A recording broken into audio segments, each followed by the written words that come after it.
Olá, bem-vindo, bem-vinda a mais um programa Palavra Ética aqui na TV Comunitária de Belo Horizonte, TV CBH. Eu sou Gilvanda Luiz Moreira. Dizia para mim, há uns 30 anos atrás, lá na favela em São Paulo, uma pessoa que dizia assim: uma pessoa viver sem moradia é como um pássaro que voa, voa, voa e não tem um ninho para se assentar.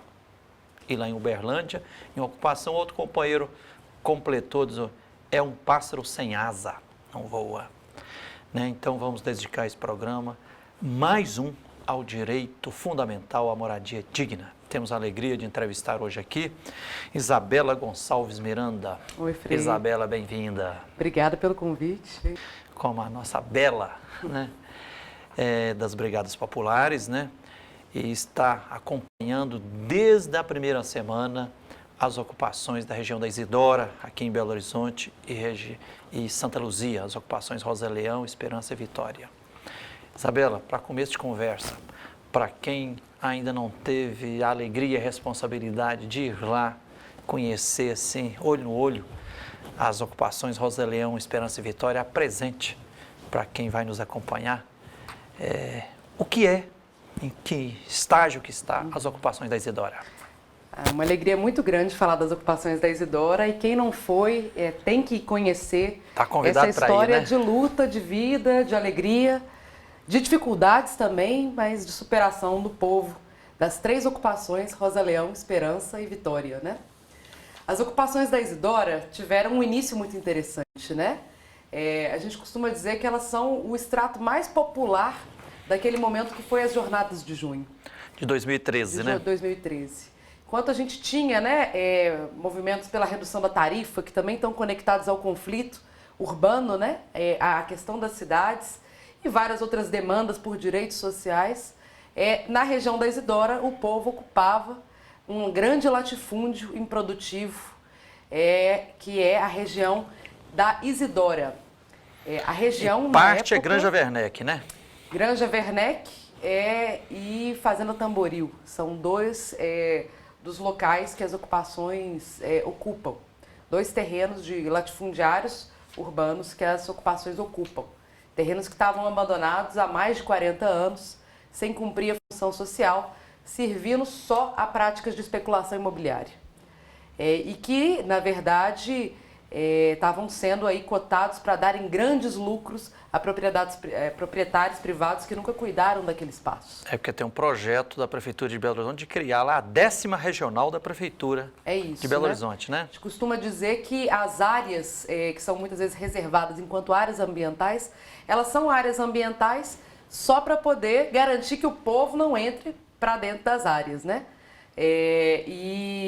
Porque elas, na verdade, servem como reserva do mercado imobiliário. E aquela região da Isidora, já há muito tempo, estava sendo cotada para ser uma zona de expansão de Belo Horizonte. E ela está no vetor norte, que é um vetor que tem crescido e sofrido muito com a especulação imobiliária. A gente tem ali a reforma do aeroporto, a construção da cidade administrativa, a construção da Catedral de Belo Horizonte, que é o último grande projeto do Niemeyer, a estação, Shopping Estação também, e a linha verde, que são todas obras, né, de infraestrutura.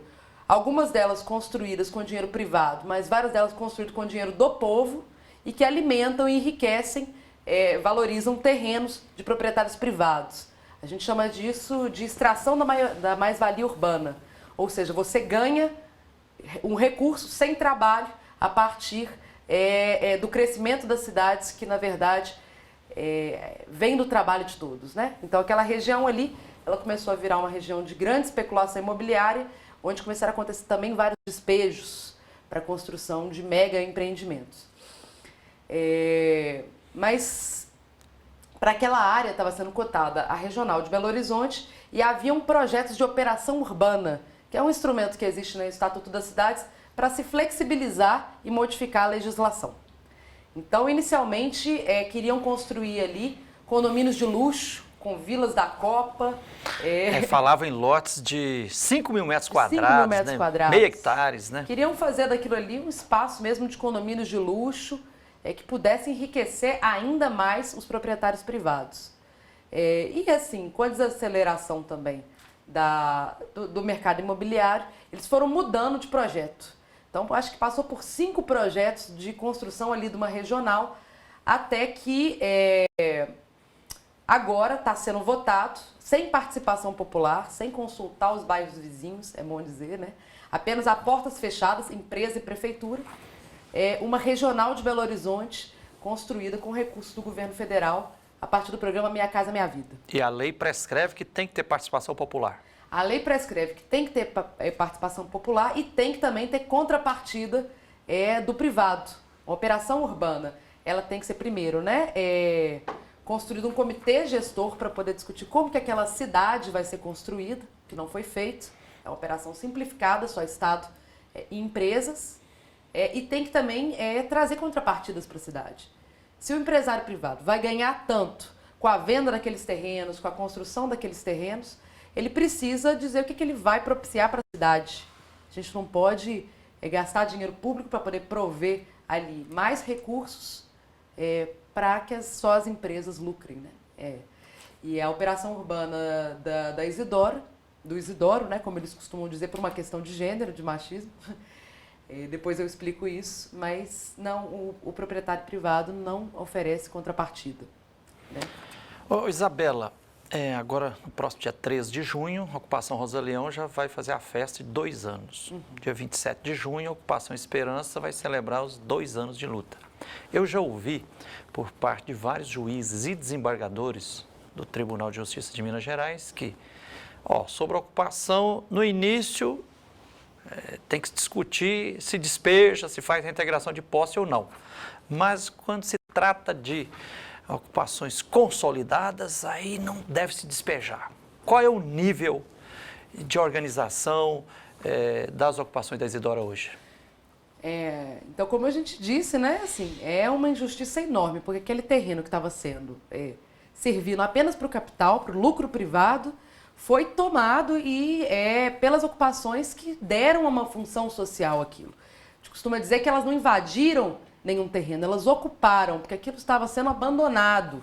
Então, elas ocuparam e deram uma função social, que é a garantia do direito à moradia, e mais do que isso, o direito à cidade. As ocupações, nesses 2 anos, construíram ali mais de 5 mil casas de alvenaria consolidadas, e são comunidades que hoje têm uma história de luta, com uma história de ruas, amizade. não é um aglomerado. Não, isso é importante dizer, né? São casas consolidadas e todas discutidas dentro de um planejamento participativo com as ocupações. Em um modelo que foi feito na Dandara, na Eliana Silva, em várias outras ocupações de Belo Horizonte. Embora elas tenham surgido de maneira espontânea, a partir da necessidade do povo que vivia de aluguel ou não aguentava mais o custo, né, de viver de favor, ocupar aquelas terras. Mas logo chegaram os movimentos sociais, Arquitetos Sem Fronteiras, as Brigadas Populares, a CPT, através de você, o Frei Gilvander, o MLB, Arquitetos Sem Fronteiras, universidades, e discutiram a necessidade de organização do povo para a luta externa, mas também para a construção de uma comunidade onde a gente queira viver, uma comunidade que a gente orgulha de viver. Então, a Isidora hoje tem ruas demarcadas, espaços coletivos comunitários, hortas comunitárias, quase todo o povo da Isidora planta o próprio alimento. Horta nos quintais também. Hortas nos quintais, isso é muito importante. A relação do povo com a terra e com a vizinhança não é uma coisa que você pode encaixotar. Então já tem um sentimento de pertença ali, de comunidade construída. A gente costuma dizer que, ao contrário dos conjuntos habitacionais, né, que é um conjunto de casas só, aquilo ali é cidade. Porque as pessoas, elas desenvolvem uma relação com o espaço e existe ali muito mais do que a moradia. Existem pequenos comércios, existem espaços de convivência coletiva, existem hortas, existe uma história de luta, né? Acho que essa história de luta também, ela constitui territorialidade. Ela constitui uma identidade própria do povo das ocupações. Em 2 anos foram feitas várias marchas, acampamentos no centro da cidade, bloquearam de trânsito adoidado, né? Bloqueios de trânsito, mas também homenagens à vizinhança, como foi no último domingo, uma marcha pela paz, que foi feita ali no arredor das ocupações, mostrando para a vizinhança que as ocupações são parte da cidade e desejam se aproximar dos seus vizinhos, que também foram de ocupações, né? O bairro Zilá Expósito foi constituído a partir de ocupações, assim como grande parte da cidade. O povo sempre autoconstruiu a cidade, muitas vezes de forma organizada, outras de forma espontânea. E é muito mais inteligente para o Estado, inclusive, aproveitar que o povo já investiu dinheiro, energia, suor na construção dessa cidade para garantir ali serviços públicos, urbanização, água, luz, esgoto, serviços públicos, creches, tudo que é direito de um cidadão. O fato de uma pessoa morar numa ocupação urbana muitas vezes é entendida pelo Estado que ela não deve ter nenhum direito garantido. As ocupações têm dificuldade de acessar políticas sociais, como o Bolsa Família, têm dificuldade de matricular seus filhos nas escolas, terem acesso a posto de saúde, né? Dentro do nosso sistema universal de saúde, unificado. Sobrevive com migalhas de energia, migalhas de água, né? Isso. Então, assim, aqueles territórios eles são negados pelo Estado. Quando o mais inteligente seria, em vez de dar recursos públicos para empresas privadas construírem caixotes, conjuntos de casas, você dá para o povo, em participação com a comunidade, condições para construírem cidades e territórios. Ô Bela, aí você tocou num ponto, nesses quase 2 anos de história e muitas lutas das ocupações Rosa Leão, Esperança e Vitória, as comunidades já superaram várias grandes ameaças de despejo. Mas agora a tensão está grande porque nos últimos meses, né, o governo de Minas resolveu abraçar uma proposta da grande construtora Direcional, né, que tem uma proposta lá para construir nas 2 primeiras fases quase 11 mil apartamentos, né, de 40 e poucos metros quadrados. E aí eu queria que você apresentasse um pouco isso. Qual que é mesmo a proposta da construtora Direcional, encampada pelo governo de Minas e pela prefeitura, e por que em mais quase 2 meses de discussão o povo não aceita essa proposta? Acho que é importante, antes de falar da proposta atual, lembrar que a proposta da Direcional sempre foi destruir aqueles territórios para poder assegurar os seus lucros. E dentro das propostas anteriores, em nenhum momento a Direcional abriu mão de nem isso aqui dos seus lucros. Ano passado, a Direcional fazia, né, pressão para a prefeitura e para o governo do estado despejarem as ocupações. E estava sendo anunciado um dos piores massacres da história, que é um despejo feito sem mínimo planejamento, sem o mínimo respeito à dignidade humana. São milhares de famílias, dizer né? Que nenhum despejo respeita a dignidade humana. Porque você tirar uma casa, você tirar uma moradia... Derrubar uma moradia, em primeiro lugar, você destrói um território, destrói identidades, mata destrói sonhos, condições materiais de vida. Porque as pessoas ali vivem, trabalham e, do nada, elas vão ser jogadas nas ruas. Então, não existe um despejo que seja humanizado, que seja pacífico. O despejo sempre representa muita dor. Mas daquele jeito lá, era pior ainda. Porque a prefeitura não estava garantindo absolutamente nada para as ocupações. Ela queria enfiar o povo dentro de alguns galpões que supostamente existiam. Ou seja, tratando o povo pior do que animais. Como é que você vai enfiar 8 mil famílias dentro de galpões? É bom lembrar que a Secretaria da Presidência da República veio até o prefeito de Belo Horizonte perguntando qual que era o plano ali para o reassentamento das famílias, para a garantia da dignidade, e o prefeito nem recebeu a Secretaria da Presidência da República. Além disso, né, a polícia estava usando já de bastante truculência, ameaçando as pessoas, e houve, meses anteriores, assim, até helicópteros que iriam usar, inclusive, armas letais contra o povo. Porque em um conflito lá, por causa de barricadas que o povo colocou por medo da polícia chegar, a polícia atirou em pessoas desarmadas com arma de verdade, balas de verdade. Que nos leva a ver que haveria ali um grande derramamento de sangue. Até porque o povo da Isidora estava disposto a resistir. Não resistir e ir para o confronto, mas estar e defender as suas casas. Estar nas suas casas e falar, olha, não vou sair daqui. Aqui é o meu sonho, aqui eu investi a minha vida. Eu não vou ser pisado e massacrado pelo Estado dessa forma. Então a proposta da Direcional inicialmente era essa. Despejo e não tem mais conversa. Vendo a potência da luta dos movimentos sociais e das ocupações, a união das diferentes ocupações urbanas de Belo Horizonte, Importante dizer que aqui em Belo Horizonte mexeu com uma ocupação, você mexeu com todas, não só em Belo Horizonte, em Minas Gerais. A gente tem, junto com a gente, as ocupações de Timóteo, as ocupações de Uberlândia, que atuam conjuntamente na luta pelo direito à moradia. Foi feito grandes campanhas de despejo zero e cobrado uma postura diferente do atual governo do Estado, que seria agora comandado, né, pelo Partido dos Trabalhadores. Vendo toda essa conjuntura, a direcional teve que recuar e fazer proposta. A prosa tá boa, mas nós vamos ter que fazer um pequeno intervalo, nós vamos continuar daqui a pouquinho. A proposta do direcional, mas vamos lá. Nós estamos hoje aqui no Palavra Ética entrevistando Isabela Gonçalves Miranda, que é das Brigadas Populares. Estamos conversando sobre o gravíssimo conflito social, econômico, político, religioso, cultural que está em curso aqui, envolvendo milhares de famílias nas ocupações da Isidora. Nós vamos a um pequeno intervalo e voltaremos já já. Espere aí.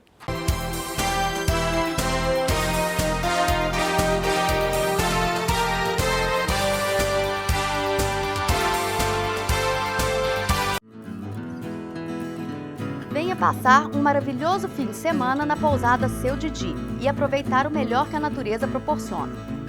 A pousada tem uma vasta área verde com playground, piscinas de água corrente para crianças e adultos, além de uma cachoeira. Tudo isso a 42 quilômetros de Belo Horizonte, em Riacima. Faça hoje mesmo sua reserva. Para outras informações, acesse o site pousadasseudidi.com.br ou pelo telefone 031 9888 7734. Pousada Seu Didi, natureza, conforto e tranquilidade.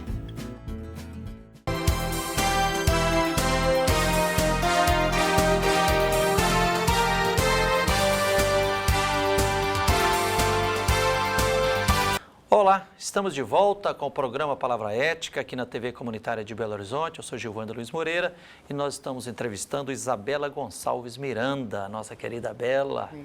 Né, que no final do primeiro bloco você estava fazendo uma crítica da proposta, né, defendida pela consultora direcional e você estava ensaiando qual que era a proposta. Sim, é isso, né? Então, a proposta ano passado era despejo puro e simples. Esse ano também a proposta não abre mão de nem 1% dos lucros da empresa. A proposta deles é destruir os 3 territórios da Vitória, Esperança e Rosa Leão. Rosa Leão não está dentro da área do projeto da direcional, mas está dentro da operação urbana consorciada. Então, há interesse da prefeitura de despejar as 3 ocupações para construir ali apartamentos do Minha Casa Minha Vida, cerca de 9.800 apartamentos do Minha Casa Minha Vida para a faixa 1 de renda. Que vai até R$ 1.600. O que a direcional não conta é que são para famílias que recebem até R$ 1.600. Não pega as famílias... Renda familiar. Renda familiar, é a família completa.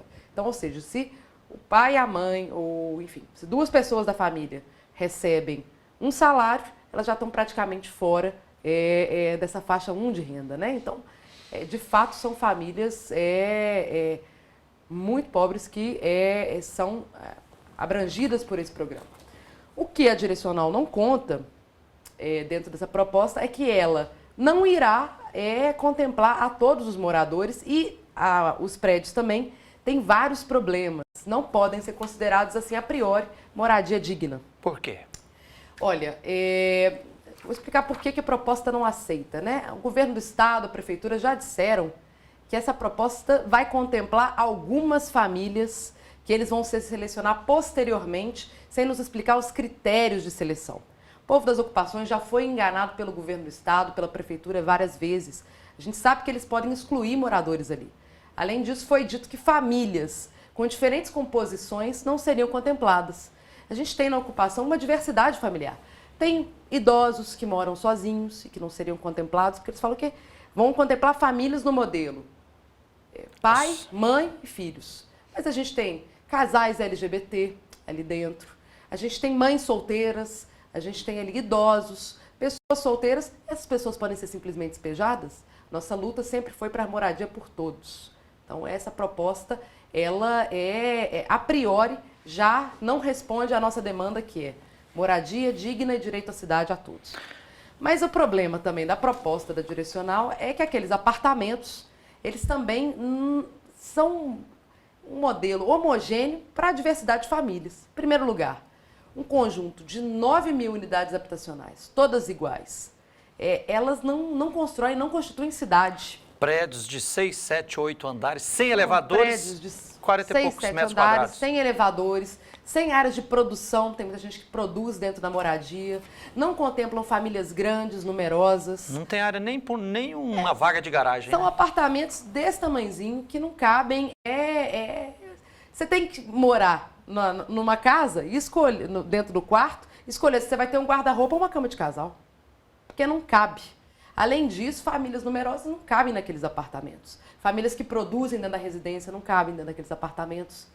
E além de tudo, né, naquele modelo ali de construção, corre-se o risco de construir guetos. A gente viu em outras partes do Brasil, como em Manaus, que foram feitas grandes unidades habitacionais para essas famílias, que foram depois, né, desprovidas de infraestrutura urbana, de serviços públicos, e foram inadequadas para as famílias. Depois foram tomadas algumas delas tomadas pelo tráfico, enfim. São modelos que não têm deixado contempladas as famílias Brasil afora. Assim. Ô Isabela, eu assim, se pudesse a gente ficar bem atenta, assim, o grande grito que eu vejo no meio das famílias é dizendo assim, libere a terra para nós, libere a terra para nós. E lembro também, eu fiz o segundo grau em Brasília, nos últimos 30 anos, tem um grande político em Brasília que, assim, o cara é querido pelo povo lá porque distribuiu lotes para o povo ou deixou o pessoal ir ocupando. Agora, de 2009 para cá, o governo federal lançou o programa Minha Casa Minha Vida, que é uma das grandes vedetes do governo federal, né? E assim, meio como se fosse panaceia para todos os males, esse programa uniformizado feito por empresas. Qual a avaliação que você faz do programa Minha Casa Minha Vida? O que é, de fato, o programa Minha Casa Minha Vida? Uma avaliação... Sim. Nós, das brigadas, sempre fomos muito críticos ao Minha Casa Minha Vida pelo formato dele. Sempre quisemos, né, enquanto também organização que luta por moradia, um programa federal que garantisse o sonho ali de várias famílias da casa própria. Agora, o problema da Minha Casa Minha Vida, ele foi construído entre empresas e Estado, onde o foco da construção está nas empresas, para poder aquecer o mercado imobiliário que estava em crise depois de 2008. Teve aquela crise internacional do mercado imobiliário, e aí o Minha Casa Minha Vida foi lançado como medida anticíclica, que era para poder alimentar a construção civil, alimentar o setor imobiliário através da construção de unidades habitacionais. Para isso, o Estado tem repassado dinheiro às empresas, e é importante dizer que 70% do recurso do Minha Casa Minha Vida até hoje foi passado para 10 consórcios de empresa, entre as quais a Direcional. Então tem empresas lucrando muito aí. Para construírem unidades habitacionais mal localizadas, sem conexão com a infraestrutura urbana, pequenas e de má qualidade. Unidades que não contemplam esse sonho das famílias à casa própria. Além de tudo, são todas iguais, construídas por engenheiros para poder soltar a toque de caixa mais moradias. É interessante. Inclusive com paredes pré-moldadas, não é de tijolo não, é de concreto, né? E é importante assim ressaltar que o objetivo do programa é sanar o déficit habitacional, concorda? Pois bem, só que o programa ele aumenta a especulação imobiliária. Ele aumenta o valor dos terrenos e aumenta também a quantidade de despejos. Então é interessante um estudo que foi feito no ano passado, que saiu no ano passado, de que o déficit habitacional não reduziu com a construção de quase 2 milhões de moradias no Brasil. O que terá acontecido se o déficit habitacional não está reduzindo? Significa que está sendo produzida unidade habitacional, a gente está produzindo mais unidades, mas não está resolvendo o problema da reforma urbana, que é controlar, através do IPTU progressivo, a especulação imobiliária, o preço da terra e os despejos indiscriminados. Só através da desapropriação de imóveis improdutivos, de latifúndios, de prédios que existem no centro da cidade, a gente vai conseguir resolver esse problema habitacional através da reforma urbana e não da produção através do mercado privado de unidades habitacionais. A gente sabe que existe uma modalidade de entidades, mas que foi muito deferida assim, em todo o programa. É interessante mostrar, né, que o Minha Casa Minha Vida ele foi lançado com grandes recursos e agora, né, a gente não sabe se ele vai ter continuidade. Inclusive, teve um corte danado agora. Nesses 69 bilhões de corte no orçamento federal, houve um corte também de 33% do programa Minha Casa Minha Vida. Reduziu de 20 bilhões para 13 bilhões. Exatamente. E eu vi até reportagem, empresários falando que pode atrasar até em 2 anos as obras que já estão em curso, né? E não há previsão para a liberação do Minha Casa Minha Vida 3. Ou seja, para as famílias que estão esperando aí a construção de novas unidades habitacionais na fila, cada dia mais vão ter que esperar o sonho da casa própria. Quando mais inteligente, mais econômico e mais sensato para o Estado, em que os custos da produção da moradia são divididos entre as famílias e o Estado, é o auxílio técnico e, através de urbanização, a autoconstrução das cidades. A nossa cidade sempre foi construída dessa forma. Então, libere o terreno para nós significa permita que a gente construa a cidade da forma como a gente acredita que é digno, deixa a gente construir a moradia digna da forma como a gente acredita, dê subsídios para a construção, desaproprie prédios abandonados para a gente morar, provenha infraestrutura urbana para os bairros que já estão consolidados. A comunidade da Andara fez agora 6 anos em Belo Horizonte. Ela tem ali ruas, não existem becos, espaços coletivos, é um bairro da cidade. Até a Avenida da Andara tem. Tudo que a gente precisa ali para garantir, moradia digna já existe. O que a gente precisa ali é o reconhecimento do território pelo Estado e a provisão de serviços públicos. É só isso que a gente precisa. E o Estado não teve que dar milhões, bilhões para empresas. O povo construiu suas casas. Isso é uma riqueza e é mais inteligente do ponto de vista urbanístico. Também. Bela, eu fico encafifado ao ver os dados. A consultora Direcional vai receber R$85 mil, isso se lançar o programa, ele pode até aumentar, né? R$65 mil por apartamento, mais do governo federal, mais R$20 mil. Da prefeitura, 85, sendo que ela não vai fazer contrapartida. E de outro lado, a gente vê o povo construindo lá de 7 mil a 20 mil reais, fazendo uma casinha. E no campo, por exemplo, Minha Casa Minha Vida, para os assentamentos, é máximo R$28.500. Aí eu pergunto para o povo, os pedreiros que estão lá, são mestres de obra, todos os dias eles falam, aposto, para se construir um apartamento desse aí, de 40 e poucos metros quadrados, não vai gastar mais do que R$30 mil. Falo, então a construtora vai lucrar 40, 50 mil reais por cada apartamento? Um lucro enorme. E depois derrubar, quando você falou, quase 5 mil moradias, né? Agora, nosso tempo está quase terminando, Bela, mas o conflito está aí. Qual o caminho e a estrada que você, Bela, os Brigadas Populares, MLB, os movimentos sociais, rede de apoio, as coordenações, vê para a gente chegar numa superação de forma justa, ética e pacífica? A gente ponderou muito a proposta da Direcional, até porque não podemos viver um conflito de tamanho assim, inimaginável como a gente viveu ano passado. Esse ano, pelo fato das moradias estarem mais consolidadas e o povo mais apegado àquela terra, é possível inclusive, que o conflito fosse ainda maior. Até uma liderança foi assassinada, né? O Manuel Bahia, né? Então, assim, mais do que nunca, sempre estamos dispostos a dialogar e negociar uma proposta. Agora, o próprio povo viu a irracionalidade e a irresponsabilidade da proposta da Direcional. Então, eles falaram, olha, desse jeito assim, a gente não vai aceitar.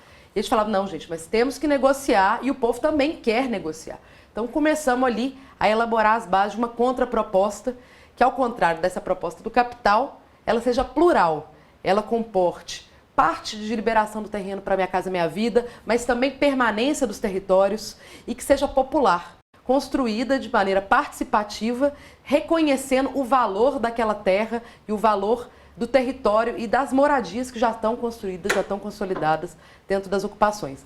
A gente tem feito assembleias 2 vezes por semana para discutir essa proposta com o povo. Discussões em jornais, reuniões de grupo, e eu acredito que a gente vai sair dali, através da inteligência coletiva, com uma proposta plural e popular. A gente espera, né, que a Direcional saiba que numa negociação as 2 partes têm que ceder. E ela tem que ceder parte dos seus lucros também, para que a gente consiga chegar a um ponto de consenso em que todos ali saiam de alguma forma beneficiados. Principalmente a cidade de Belo Horizonte, que vai ter mais moradias, mais vida e mais cidade construída de maneira popular. Então, assim, nós terminamos mais um programa Palavra Ética aqui. Obrigado a você que nos honra com a sua atenção. Obrigado à direção aqui da TV Comunitária de Belo Horizonte, aos funcionários que são imprescindíveis na gravação e na veiculação desses programas. E até o próximo Palavra Ética.